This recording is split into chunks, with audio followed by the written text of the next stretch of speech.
Saludos. Thank you for joining us in this episode of Spotlight, featuring two prominent musicians with a long history with us here at Pregones Puerto Rican Traveling Theater. Music. Music has been central to the development of our theater repertory of original works. Musicians sharing the stage with actors are very much a part of our theater practice. Today, you will meet two of several musicians who have graced our stage. Alvaro Benavides and Nicky Laboy, a bass player and a percussionist. Alvaro, born in Venezuela, Nicky, born in New York City. Accomplished musicians in their own right with a substantial body of work, recordings, and awards. Let's get to know them even better. Enjoy. My name is Nicky Laboy, and I was born and raised in Spanish Harlem, New York, El Barrio. Being born and raised in the barrio, it was mostly salsa, but I was more into folklore. A folkloric percussionist in general. Bongos, congas, cajon, maraca, bata, barril de bomba, una pandereta de plena, huicharo. That's my love. Hi, my name's Alvaro Benavides. I'm from Caracas, Venezuela. I live in New York City. Have been for about 17 years at this point. I did a previous 8 in Boston. That was 25 years ago that I left Venezuela, so I'm a bass player. I was lucky to be born into a family of musicians. From a very young age, I was exposed not just to music, but also to musical instruments, to the art of playing music, not just listening to music, but I was exposed to grandpa and uncles that were doing concerts on the weekends with the symphony.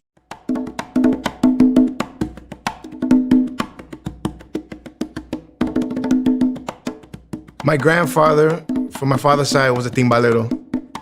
My father is a bongocero. He enrolled me in a school at the time in the early 90s called Boys Harbor, where I wanted to play congas, and I wanted to learn how to play congas.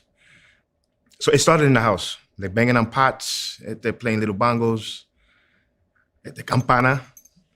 And then as the time went by, then, my studies got more intense. They're growing older and understanding the whole concept of like, what is a drum, what is a skin, what sounds I could get out of it, and how does that incorporate into the field of any typical genre of music. And at a young age, it was also noticeable that I had a talent for it. So I went for it. I remember being 12 years and knowing this is what I want. Like, I want to be a musician. Well, when I first started, I had discovered that I liked Glenn Miller, which was something very new to me. And I also discovered that I liked Paquito de Rivera, which was kind of new to me as well. So my grandfather, who was the patriarch of the family, especially when it came to music, he figured that I should probably learn to play alto saxophone, which was my first instrument. It dawned upon me like everybody could play these musical instruments, whether it's a bass guitar, drum set, percussion, flute. And listening to the elders from the island explain to me why it's so important to learn how to build the instruments that you play, it just snapped. And I was like, I gotta try this. But I don't know, there's a certain discipline that's required for wind instruments that I don't know that I necessarily had it at the time. So in those 2 years, I really discovered that the drums were like, and I started playing drums. My grandfather was not necessarily very happy about that, but he also wasn't against it. And I did drums for like 4 years, and in doing drums, I discovered the relationship that exists between a bass player and the drummer.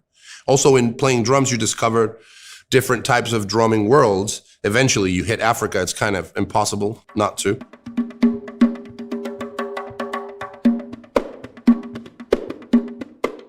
I started learning how to work with wood, learning how to stain, learning how to polyurethane, learning how to make the right measurements, because you always got to measure twice and cut once, not measure once and cut twice. And then I started enjoying and loving it.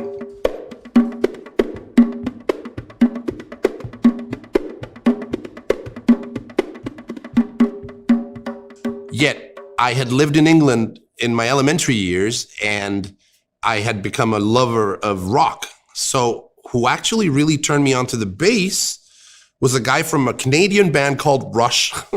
His name is Geddy Lee. And I discovered that he was incredible at that instrument, and I wanted to do that. So I got into that. And then came, and this is probably why I owe Puerto Rico so much. Mr. Sal Cuevas showed up in my life. Salvador Cuevas. And it's either like you play to make people happy, and you can make drums like to see the expression on their face as a gift, or like whatever the case may be. And then it's a more deeper root, like, because you get to know your instrument and what you can do with your own hands. I was swept from just loving music into suddenly being passionately in love with the Caribbean in a certain sense, from its musical sense. Yeah. One good experience, like just one. Back in 2003, when I went to Puerto Rico for the first time, like I was born and raised here in New York, and like having the opportunity to go play in Puerto Rico was just like mind blowing off the start. It was one night at the New Yorican Cafe in the Viejo San Juan, con Yerba Buena. And like everybody in the island heard the song La Casita de Chema. And like for some reason, all the pleneros came to Viejo San Juan that evening. And it was just like, man, it was plena, pero like puro plena, and it was like raw, like in your face. And the one golden opportunity I had to share space with the pleneros over there was that moment. And I had to show face. Just because I was born and raised in New York, and I'm going to the island of Puerto Rico where this started. I was playing in this group in Caracas at the time. I was shy of 18. And the guy that was playing the bass in the band at the time, he was really not that great, unfortunately. And then one day I got to the rehearsal, and they had decided that I had to play the bass in the band. I was a little annoyed and against it, but I did it, and then realized, I don't know what I've been missing all this time. This is where I need to be. This is exactly where I need to be. And I haven't stopped. And it's been around 30 years that I've been playing the bass. And thank God for that moment, really.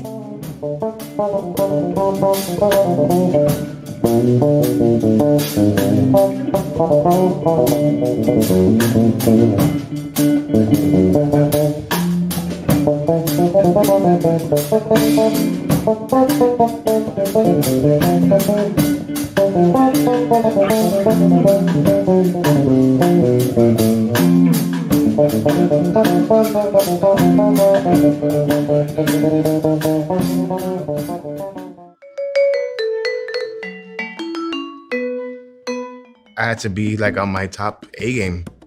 I mean, but it was a humbling experience.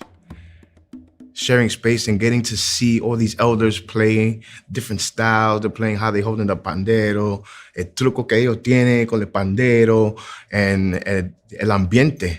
It was just like mind-blowing.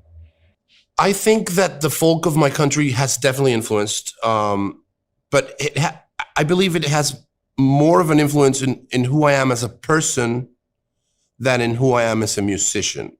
I think it's defined my nationality, like my being a Venezuelan. The experience of building something up with a team is, to me, the most magnificent experience that an artist can have. In the beginnings of my life as a bass player, I was capable of being part of a band that wasn't necessarily a successful, famous band or anything like that, but we managed to create a sound that was very strong and very tight. And that was a magnificent moment. That was a great moment in my life. In New York, I got to play with a Cuban percussion player and singer called Pedrito Martinez, and I was part of his band for a bunch of years actually, and was capable. I mean, I managed to play in all sorts of scenarios with him, all over the world, and with many different people. We got to play with guys like Wynton Marsalis. We played with Ruben Blades. We played with Isaac Delgado. You know, we went to play Heineken Festival in Puerto Rico, and we got to play with all the guys from Batacumbele. And so I had several moments where I had some of my idols, some of the big giants that I admire so much, come into my stage and share music with me. And it was like, just gave me a sense of like, finally I'm somewhere, you know, like somewhere where I can somehow connect and share with all these great energies that I've been after for a very long time.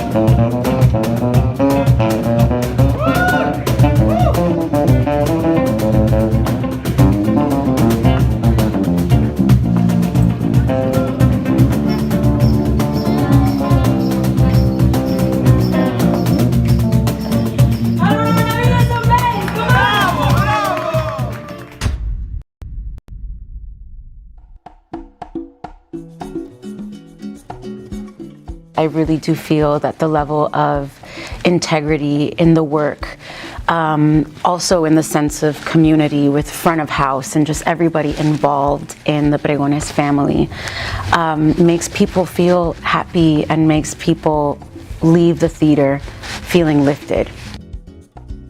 It speaks to our current moment here in the world where people need to escape, and I love that this theater provides inspiration and a reminder of our beautiful culture. I feel that it is a place, a sanctuary for artists, Puerto Rican artists, to develop their craft, develop themselves as people, and it provides that for not only Puerto Ricans here in New York City and abroad, but also it provides that for other Latino artists and also artists from the LGBTQ+ community. We are so proud to be recognized as one of the leading Latinx theater ensembles in the nation. And we're home to more than 20 artists ranging from choreographers, actors, designers, playwrights, who continue to share their stories and their talent on our stages, both in the Bronx and in Manhattan.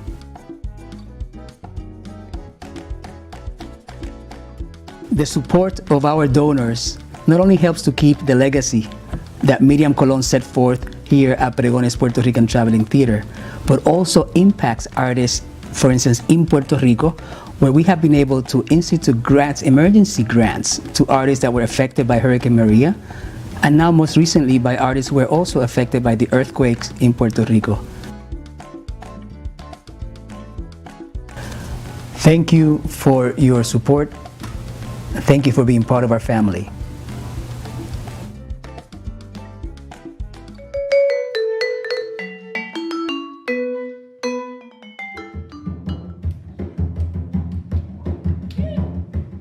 Well, playing and incorporating like traditional folkloric music in theater, it's a totally different strategy. Like versus playing like outside, outdoors, in a jam session, in bombazo, plenazo, in a rumba, just because there's more elements involved. For example, like the actors and the dynamics and the sincerity of every rhythm and approach to it. The concept of playing less is more. That's theater.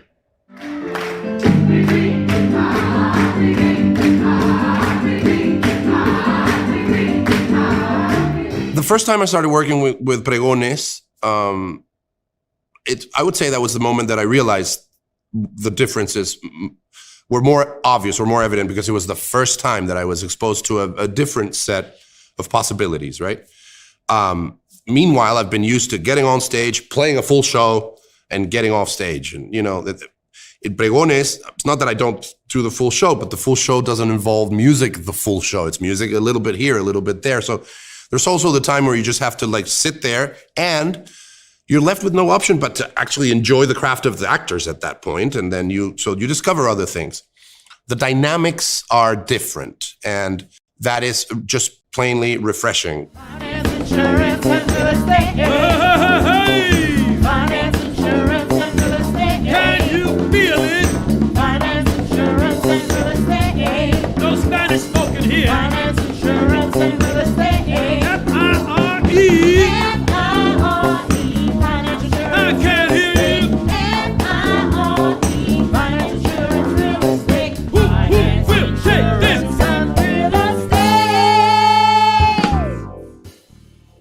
It's the intensity of the vibe.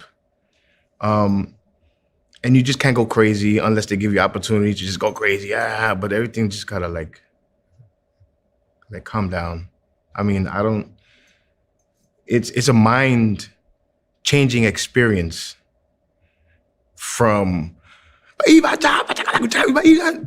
like okay. Okay. Dialogue. Oof. Harmonies. Oof. Symbol. Crash. Golpe. Chill. It's a whole different set of everything. It's a different set of desires from, you know, in general from people. It's a different set of conflicts. It's a different set of reasons. Oh my God, the importance of the cue with the rhythm section and the actors. It makes the scene. Cues are so important.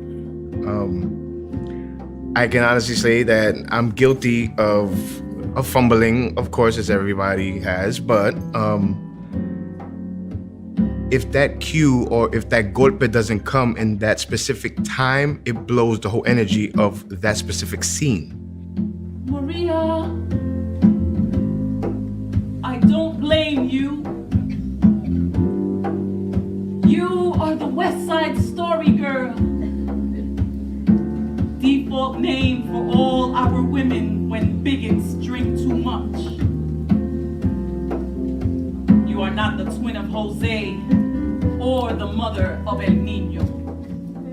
It's fun at times, because if I miss it or if they miss it, it starts something new. Like, oh, you missed it this time, but you know what? I'm gonna come out like this, and we're just gonna continue, and we're just gonna see what happens. But it's super important. So, like, to be able to mentally prepare yourself and always being 100% aware on stage and having that the intercambio entre los actores and that vibe and that energy has to be, it just has to be on 1,000 all the time. And that one little cue can make or break that scene.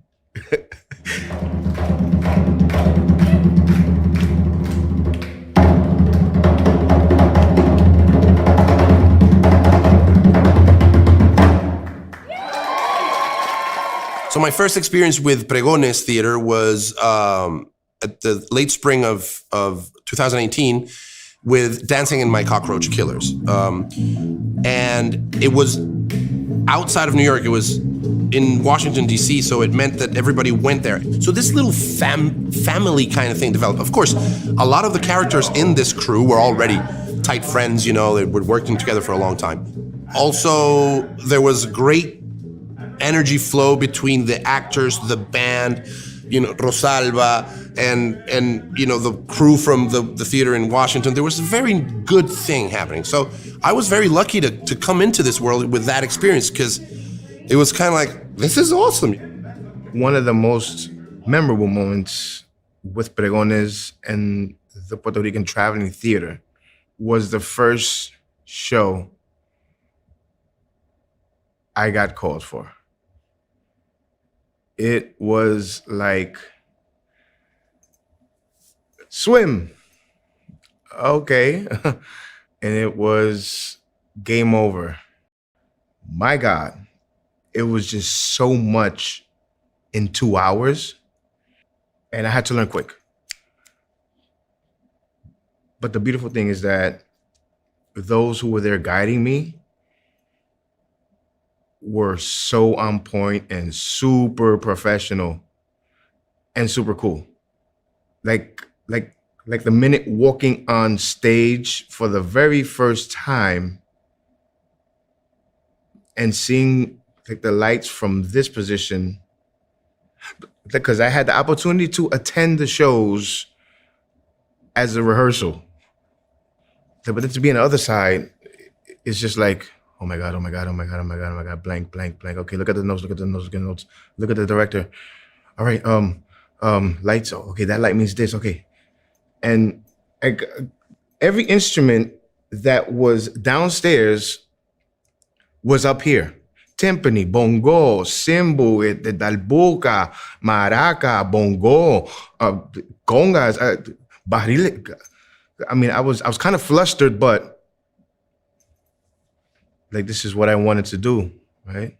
Like, this is gonna help me enhance my skills. So I did it.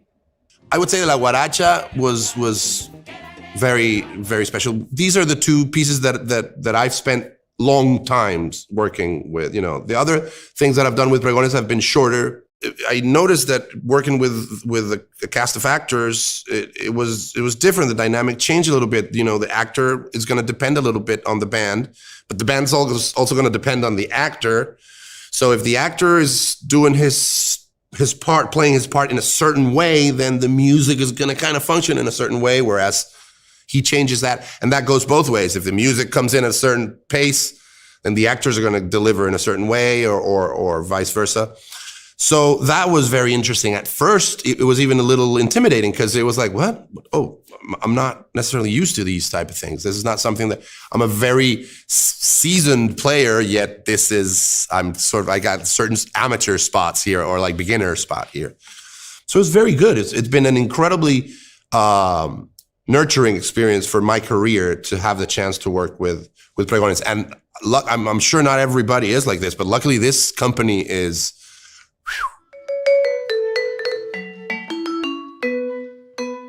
The beautiful thing is I get to extend those memories through many different shows throughout the years, right?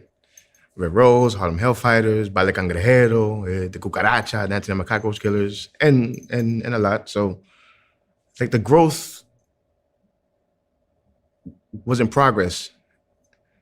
And I'm gonna still be growing in the process, because in theater, you can't overgrow theater. Para mí, it's always gonna be an experience, one not better than the other. And that's my experience con Pregones and Puerto Rican Traveling Theater. My advice for someone that is seeking to work in the theater world as a musician would be to go for it. I mean, not every musician has the same goals in their musical career. And obviously theater is not going to be the goal of every musician. So a lot of them won't. Even if that's not your goal, it's like taking a great class while you're going to college, you know, like it's a class that years later you're going to be like, oh, look at what this class left me. So even if you're not going to dedicate your life to theater, it's still going to feed you with so many good tools that you're going to use, and they're going to be helpful in developing your own career as a musician. So yes, I would recommend it 100%. One advice would be what they told me. Play less is more. Always be pendiente. Don't slack. That's the ball game. And always have that ability to train your ear when it comes to like dynamics in theater. Because if you overplay, then you're drowning everybody else out. I really hope I can work for theater forever. I mean, I certainly want to keep working for theater. I don't see why not. And the older I get, theater gives you the pace in theater is different. To me, theater has meant not slow down, because it's not a slow down, but it's more of like a constant pace that I appreciate very much. And I don't know, I think that human relationships within the theater world have been incredible. They've been incredible, really. So yes, I'm staying in theater for sure.